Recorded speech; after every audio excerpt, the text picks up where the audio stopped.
미국 주식 통해서 우리 장의 투자 포인트 짚어보겠습니다. 한국투자증권 김권진 팀장 자리해 주셨습니다. 어서 오세요.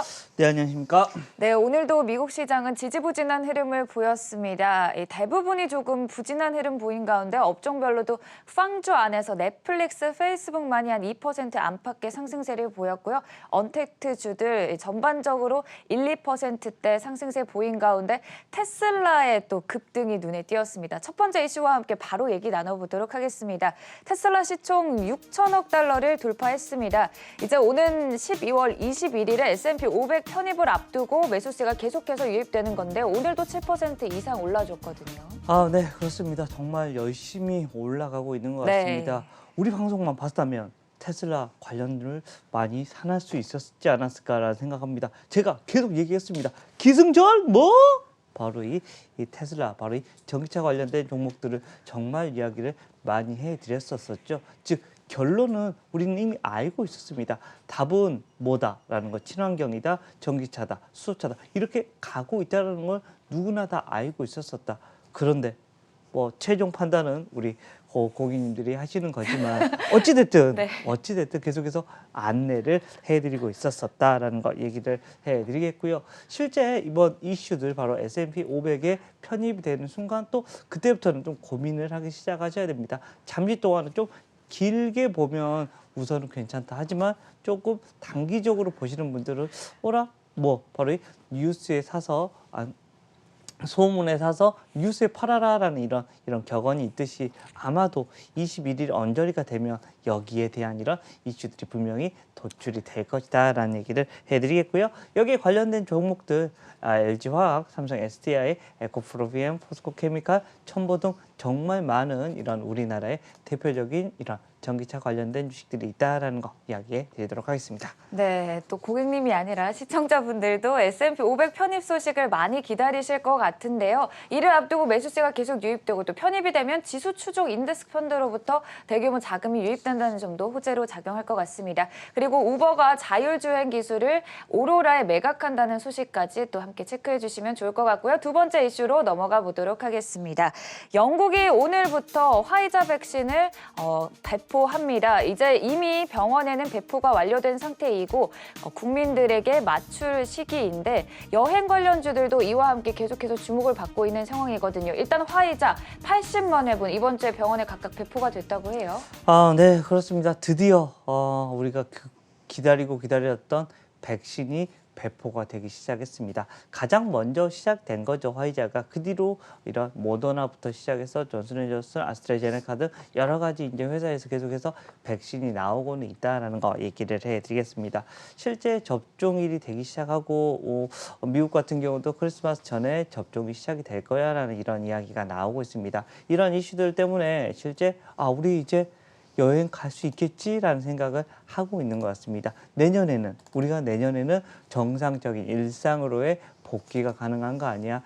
2020년 이제 얼마 남지 않았지만 조금 쉬어가는 해였다면 2021년 다시 한번 달려가는 이런 한 해가 될 수 있지 않을까라는 생각을 하고 있는 겁니다. 즉 일상으로의 이런 복귀다라는 거 안내해드리겠고, 일상으로 복귀가 되면 가장 많이 여러분들이 할 게 뭘까라고 생각을 하면 바로 이 여행에 대한 이런 이야기가 될 수 있지 않을까라는 얘기를 해드리겠습니다. 이런 이슈들 때문에 백신 얘기가 나오고 조금 거기에 관련된 치료제 백신에 대한 얘기가 나오면 여행에 대한 이런 관련된 종목들이 반짝을 한다는 거 여러분 잘 알고 계실 거고요. 거기에 대표적인 주식들이 미국 시장에서 올라졌습니다. 실제 우리나라 시장에서도 대한항공, 아시아나항공, 하나투어, 모두투어 등 여행 관련된 주식들이 오늘 조금 빛을 발할 수도 있지 않을까라는 생각 해볼 수 있을 것 같습니다. 네, 오늘부터 영국에서는 백신 접종이 시작됩니다. 이 화이자 백신의 경우에는 우리 가격으로 한 2만 원대 정도로 형성이 되어 있고요.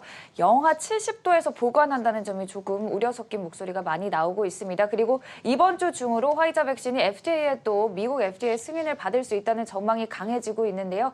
10일에 FDA 강요 회의를 거치고 곧바로 승인될 전망이 강한 상황이라는 점 함께 체크해 주시면 좋을 것 같고요. 다음 이슈로 넘어가 보도록 하겠습니다. 카드 관련주에 대한 투자 의견 상향 전망이 잇따르고 있습니다. C포트가 비자, 스퀘어, 마스터카드 모두 주목한다면서 현재 상당히 저평가되어 있다라는 긍정적인 전망을 내놨거든요. 네, 그렇습니다. 오늘 금융주들이 전체적으로는 좋지는 않았습니다. 하지만 네. 카드사들은 좀 달라질 수 있다라는 얘기를 해드리도록 하겠고요. 실제 이런 카드사들 많이 저평가되어 있다라는 거 추가적으로 더 빠질 건 없을 것 같다. 앞으로 더 위로 올라갈 확률이 좀 높아 보인다라는 식의 얘기가 나타나고 있는 것 같습니다. 실제 우리나라 카드사들도 좀 마찬가지인 것 같습니다. 주가에 별로 재미가 없었습니다. 뭐지? 그냥 우선은 좀 제외를 해놓자라는 이런 분위기가 많이 형성이 돼 있었었다. 하지만 좀 달라질 수 있다라는 거 안내를 해드리겠고요. 최근에 이제 국제금리에 대한 이런 흐름이 계속해서 달라지고 있고 부양책이 어떤 식으로 나오냐에 따라서 분명히 이쪽 라인들은 좀 달라질 수 있을 것이다. 실제 우리나라의 이런 금융주들 보면 실적 아주 브라보할 정도로 지금 현재 실적이 잘 나오고 있습니다. 은행주들, 증권사들 이런 것들 그리고 카드사들도 마찬가지다라는 겁니다. 우리가 계속해서 야 카드 사용 많이 안 하는 거 아니야?라고 하지만 결제가 계속해서 늘어나고 있다는 것은 좀 달라졌다라는 겁니다. 즉 결제가 늘어나고 있다는 것은 카드의 이런 소비량이 점점 늘어나고 있다. 오프라인이 아니라 온라인 쪽에 이러한 소비량이 많이 늘어나면서 이쪽 관련된 종목 대표적으로 삼성카드를 여러분들이 생각하시면 될 것 같습니다. 이것은 단기적보다는 좀 중장기적인 이슈가 될 수 있을 것 같다라는 얘기 드리겠습니다. 네, 지금 현재 상당히 저평가되어 있다는 측면에서 중장기적으로 카드사 관련한 얘기도 나눠봤고요. 마지막으로 오늘장 관심주 살펴보도록 하겠습니다. 오늘장 관심주는 서울 옥션 들고 오셨어요? 서울 옥션 하면 떠오르는 거 있으십니까? 패션이요? 네, 서울 옥션. 네. 예, 패션. 혹시 좀 고상해 보여서 우리가 미술에 대해서 좀 많이 아실 것 같아서 한번 우리 앵커님한테 얘기를 했는데 갑자기 패션을 나왔습니다. 제가 머리에 붕 한 대 맞은 것 같다라는 거 얘기를 해드리겠고요. 서울 옥션 하면 엄청 예전부터 얘기가 많이 나왔었습니다. 우리가 미술품의 대중화. 예전에는 우리가 좀 고상하게 나는 좀 있는 사람이니까 뭐 좀 보러 가야지라고 하면서 미술품을 보러 다녔다. 하지만 이제는 우리도 누구나 우리 시청자분들도 누구나 저게 저는 아직은 잘 모르겠지만 그래 어떤 좀 마음의 평화를 누리고 하는 이런 거 실제로 뭐 삼청동이나 이런 데 가면 많이 있듯이 실제로 갤러리들을 많이 요즘에는 다니시는 것 같습니다. 근데 이게 대중화가 되고 있다라는 겁니다. 그리고 최근에 좀 이슈가 됐었던 게 뭐냐면 이런 세금 관련된 이슈였습니다.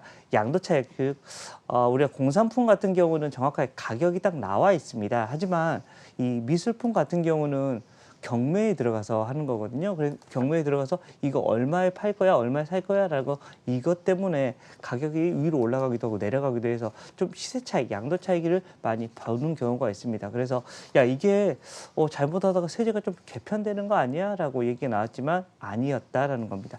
그대로 지금과 같이 기타 소득으로 잡히면서 이거 계속해서 절세 목적으로도 가능하겠네라는 이런 생각을 하게 됐고요. 또 사실은 이 오프라인의 대부분 이런 경매 시장이 많이 열렸습니다. 그렇지만 뭐 연에 몇 번, 뭐 홍콩에서 그리고 우리나라 한국에서 이렇게 이런 오프라인의 이런 경매 시장에서 좀 많이 매출이 일어났었는데 지금 어떤 시대죠? 코로나19 시대이기 때문에 온라인 경매가 일어나고 있고요. 온라인 경매의 또 좋은 점이 뭐예요?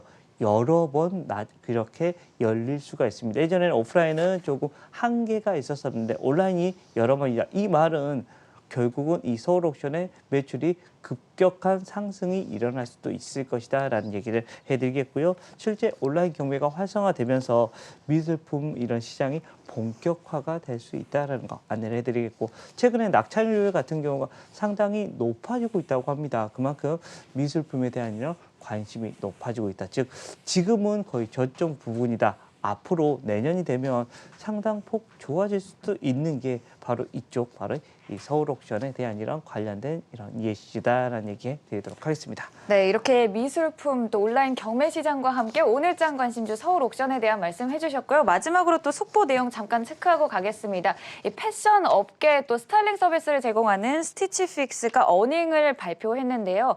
어닝 실적 예상치 모두 상회했고 아웃룩까지 또 가이던스 상향하면서 현재 시간외에서 36% 급등하고 있다는 점도 함께 체크해 주시면 좋을 것 같습니다. 지금까지 우리장의 투자 포인트 미국 시장 통해서 살펴봤고요. 한국투자증권 김건진 팀장이었습니다. 고맙습니다. 네, 감사합니다.